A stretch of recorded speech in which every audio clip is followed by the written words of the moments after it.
Hello everyone, in this video we will going to understand equivalence relation. Okay, what is a relation? Relation shows how one element is related to one another. Alright, I'm not going to very basics, I'm just starting with the types of relation. That a relation, suppose a relation R on set A is said to be an equivalence relation. First, if R is reflexive, okay, if this relation R is reflexive. Second, if R is symmetric, okay, symmetric. And third, if R is transitive. So these three conditions has to fulfill in order to prove the equivalence relation. Okay, let us understand one by one what is reflexive relation, what is symmetric relation, and what is transitive relation. All right, now R is known as reflexive relation. Okay, first tell me, I'm telling you the reflexive relation. I know these are the basic topics of class 12, but still I'm recapitulating once again. So the relation R is reflexive if and only if. Okay, it is a reflexive relation if and only if X is related to X. Okay, this is for all X belongs to A. Okay, और in other words you can say कि X comma X जो होता है, ये जो doublet होते हैं, ठीक है, belongs to the relation R. Okay, for all X belongs to A. This is known as reflexive relation. Second criteria is symmetric relation. Okay, symmetric relation. Symmetric relation if and only if X is related to Y and Y is related to X. So we can say that this happens when X comma Y belongs to A. तो अगर X इसको इस तरह से भी लिख सकते हो कि if X comma Y belongs to R, this is not real numbers, this is R, and Y comma X belongs to R, then we can say that this is a symmetric relation when X comma Y belongs to A. Okay, and third, transitive relation. What is the meaning of this transitive relation? This happens if and only if X related to Y and Y related to Z. Okay, we have three terms, three variables here. So we can say that X related to Z. Or I can write अगर X comma Y R में है and Y comma Z R में है, इसका मतलब X comma Z भी R में belong करेगा. ठीक है, where X comma Y comma Z belongs to A. तो ये है डेफिनेशन. अगर ये तीनों क्राइटेरिया रहे, कंडीशन सेटिस्फाई करेगा कोई भी रिलेशन में, then only we can say that my relation is an equivalence relation. Alright, do you have any kind of problems over here? If not तो हम अभी क्वेश्चन में चलेंगे. ठीक है, एग्जाम्पल्स लेंगे. एंड इक्विवेलेंस रिलेशन को जो डिनोट करते हैं बहुत सारे तरीके होते हैं.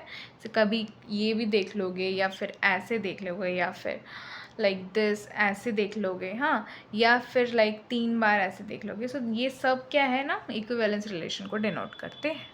Alright, let us understand this question. ठीक है, इसमें A 1 2 3 दिया हुआ एक सेट A है और इसके रिलेशन हमें दिया गया है कि 1 क्रॉस 1 है, 2 क्रॉस 2 है, 3 क्रॉस 3, 1 क्रॉस 1. तो ये कार्टेशियन प्रोडक्ट आप जानते होगे. तो कार्टेशियन प्रोडक्ट करने के बाद एक पर्टिकुलर कोई रिलेशन लिया गया है. ठीक है, तो ये रिलेशन में आपको बताना है कि ये क्या इक्विवेलेंस रिलेशन है कि नहीं। तो सबसे पहले हमें 3 चीज़ देखनी पड़ेगी सेटिस्फाई कर रही है कि नहीं। सबसे फर्स्ट चीज़ हम चेक करते हैं फॉर रिफ्लेक्सिव, ठीक है। रिफ्लेक्सिव के लिए डबलेट प्रेजेंट होना चाहिए, 1 2 3 है मतलब तीनों के डबलेट प्रेजेंट होने चाहिए। 2 के भी होंगे तो मतलब चलेगा, लाइक आपको रिलेशन में होना चाहिए। तो इसके डबलेट है, इसके डबलेट है, इसके भी डबलेट है, इसका मतलब कि ये क्या है, से एक रिफ्लेक्सिव रिलेशन है, ठीक है। So it is a reflexive relation। अब हम चेक करें सिमेट्रिक के लिए। तो हम देख रहे हैं 1 3 है और 3 1 भी है, इसका मतलब ये सिमेट्रिक रिलेशन भी है। It is a symmetric relation, symmetric relation. अब हम देख रहे हैं कि 1 3 है और फिर 3 से अब कुछ स्टार्ट करो, 3 3 है, जैसे 1 3 ले लिए, अब 3 कुछ ले लो, 3 ले रहे हैं, इसका मतलब 1 और 3 भी होना चाहिए, 1 और 3, और हम देख रहे हैं 1 3 तो है, इसका मतलब, या फिर आप ये ले लो, चलो सेकंड का 3 1 ले रहे हैं और 1 से क्या है 1 3 ले रहे हैं, तो 3 1 और 1 3, इसका मतलब 3 3 होना चाहिए, तो 3 3 भी तो ये एग्जिस्ट कर रहा है, इसका मतलब ये ट्रांजिटिव भी है। Third, it is a transitive, इसका मतलब ये तीनों को सेटिस्फाई कर गया, then this is an equivalence relation, valence relation. Okay, now question number 2, A is 1 2 3। Okay, अब इसके रिलेशन है हमारे पास given 1 1 2 2 3 3 1 2 and 2 3। You have to say ये क्या क्या फॉलो कर रहा है। So first of all we have the double eights over here, so this is reflexive, ठीक है, रिफ्लेक्सिव हो गया। I can check for now symmetric, 1 2 है, क्या 2 1 दिख रहा है आपको, नहीं, तो मतलब ये सिमेट्रिक नहीं है, ठीक है, तो सिमेट्रिक नहीं है। जहाँ एक कंडीशन फेल हुआ यहाँ वहाँ वो इक्विवेलेंस रिलेशन कंसिडर नहीं कराएगा, ठीक है। 2 3 है और हमारे पास 3 2 नहीं है, ठीक है। 2 3 है पर 3 2 वी डोंट हैव, तो ये क्या हो जाएगा बता दो, एक सेकेंड, 1 2 कर लेते हैं, 2 2 कर लेते हैं, यहाँ पर देखो 1 2 2 2 1 2 2 2, मतलब 1 2 फिर से होना चाहिए, ट्रांजिटिव एक के साथ हो रहा है, फिर 1 1 1 2 और फिर 1 2 दूसरा के साथ भी हो रहा है, 3 3 का नहीं, और 2 3 एंड विथ 3 3 2 3 और फिर 3 3, इसका मतलब 2 3 होना चाहिए, तो इसके साथ भी ट्रांजिटिव हुआ। लेकिन ऑन द सेम हैंड अगर हम कहें कि 1 2 और 2 3, तो 1 3 तो इसमें नहीं है, आपको हर एक पॉसिबल वेज फाइंड करना पड़ेगा। आपको इसके साथ दिखा, इसका दिखा, लेकिन इसके साथ तो ट्रांजिटिव नहीं, तो आपको सबका चेक करना होगा। ऐसा नहीं आप पहला 2 का चेक किए, सेटिस्फाई किया तो हो गया, नहीं, आंसर गलत हो जाएगा, ठीक है। अब मैं क्या बोल रही हूँ समझ आ रहा है, हमने इसका चेक किया 2 3 3 3, तो 2 3 है लाइक कर रहा है, इसका भी चेक किया, लेकिन इसमें 1 2 ले रही हूँ, देन 2 3 ले रही हूँ, तो 1 3 तो एग्जिस्ट ही नहीं कर रहा है, इसका मतलब ट्रांजिटिव भी फेल हो गया, तो ये खाली रिफ्लेक्सिव है, इक्विवेलेंस रिलेशन नहीं है, ठीक है। क्यों नहीं है आपको पता चला ना, खाली रिफ्लेक्सिव है। ऑलराइट, चलिए नेक्स्ट चेक करते हैं। इसमें ए है, बी है एंड सी है, तो रिफ्लेक्सिव है, ठीक है।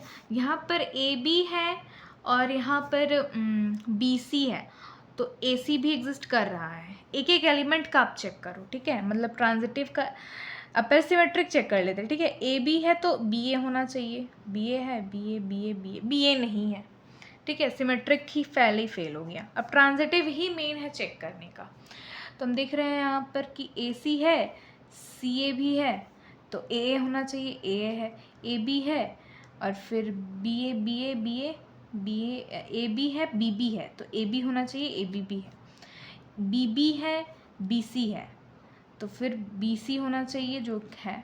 अब देखते हैं बी सी है, सी ए है, बी ए होना चाहिए, तो बी ए यहाँ पर नहीं मिल रहा है हम लोग को, ठीक है। तो ऐसे ही आप एक एक करके चेक करोगे तो आपको पता चलेगा। तो बी ए नहीं है बच्चों, बी सी है और फिर सी ए है, पर क्या बी और ए है, नहीं है, मतलब ट्रांजिटिव भी क्या हो गया, फेल हो गया, ठीक है। हमारे पास यहाँ पर a कॉमा ए गिवन है।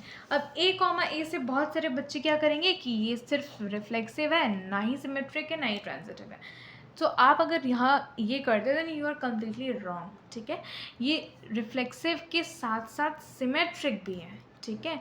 a कॉमा ए और a कॉमा ए ये सिमेट्रिक के कंडीशन को भी फॉलो करता है, इसलिए this is reflexive as well as symmetric, ठीक है। बट ये ट्रांजिटिव नहीं करता है। ट्रांजिटिव के लिए एलिमेंट्स होने चाहिए, यहाँ इतने एलिमेंट्स नहीं है। आपको होमवर्क के लिए मैं ये वाला क्वेश्चन दी हूँ, आपको होमवर्क में करना है ये वाला क्वेश्चन, और आपको कमेंट में बताना है कि ये रिफ्लेक्सिव है, ट्रांजिटिव है, सिमेट्रिक है। अगर तीनों है तो इक्विवेलेंस होगा, अगर नहीं है तो क्यों नहीं है आपको बताना पड़ेगा इन कमेंट सेक्शन, ओके।